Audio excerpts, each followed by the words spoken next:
Si vous nous rejoignez, nous sommes à Nairobi, où s'est tenu le sommet Africa Forward. Emmanuel Macron est l'invité exceptionnel de RFI, France 24 et TV5 Monde.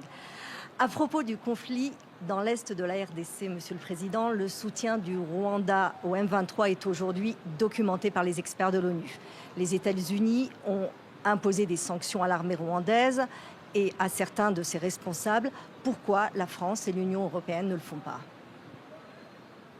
Nous défendons une position qui consiste à continuer de discuter avec toutes les parties prenantes, avec une ligne assez simple.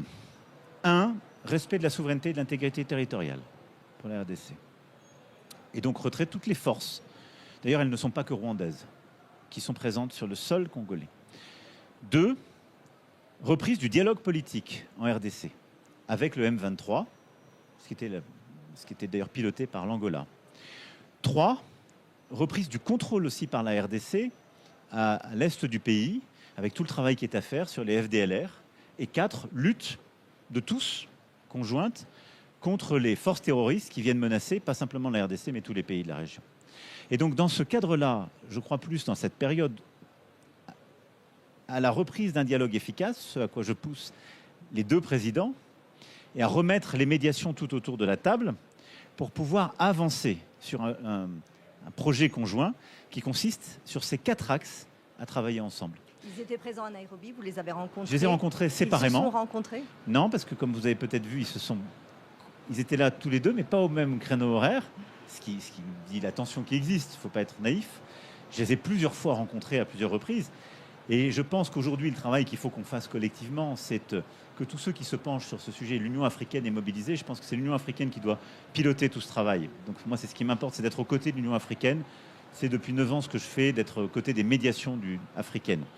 Donc c'est l'Union africaine, le président Faure qui a été mandaté avec plusieurs anciens présidents et coprésidents sur différentes actions.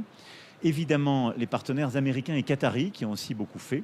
Et qu'on regroupe un peu tout ça. C'est un des sujets dont je parlerai demain avec l'Union africaine et les Nations unies, parce que je pense qu'on serait plus efficace si on remettait tout le monde autour de la table pour avancer. Ce dont on a besoin là, c'est que les deux dirigeants bâtissent un accord sur les axes que je viens de décrire et prennent les décisions successives pour rétablir complètement la souveraineté congolaise. Mais est-ce que le jeu n'est pas faussé avec l'intervention des États-Unis qui aujourd'hui semblent les mettre à bord sur cette question Écoutez, les États-Unis semblent plutôt vouloir la paix.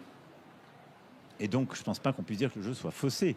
Mais c'est eux qui sont à la manœuvre aujourd'hui dans l'est de la RDC. Le recul que j'ai sur ce dossier me conduit à dire que beaucoup de gens sont successivement à la manœuvre. Et après, beaucoup de gens finissent par arrêter d'être à la manœuvre, puis d'autres arrivent. C'est ça tout le problème.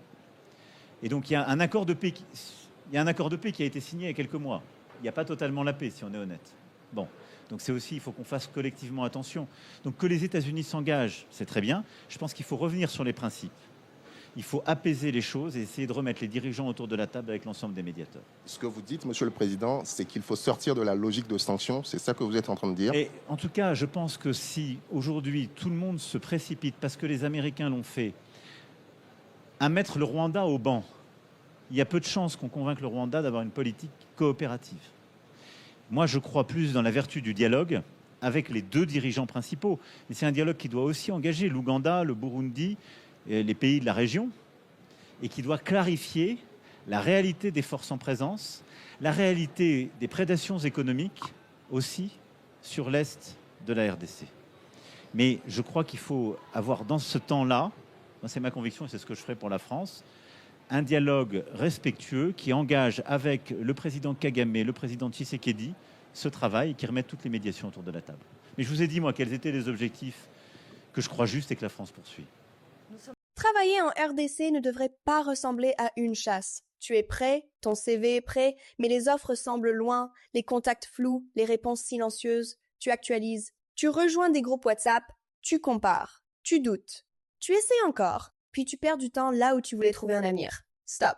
Avec Jobinter, tu ne cours plus derrière une opportunité en République démocratique du Congo. Tu commences ta recherche au bon endroit. Où que tu sois, ouvre Jobinter et lance ta recherche gratuitement.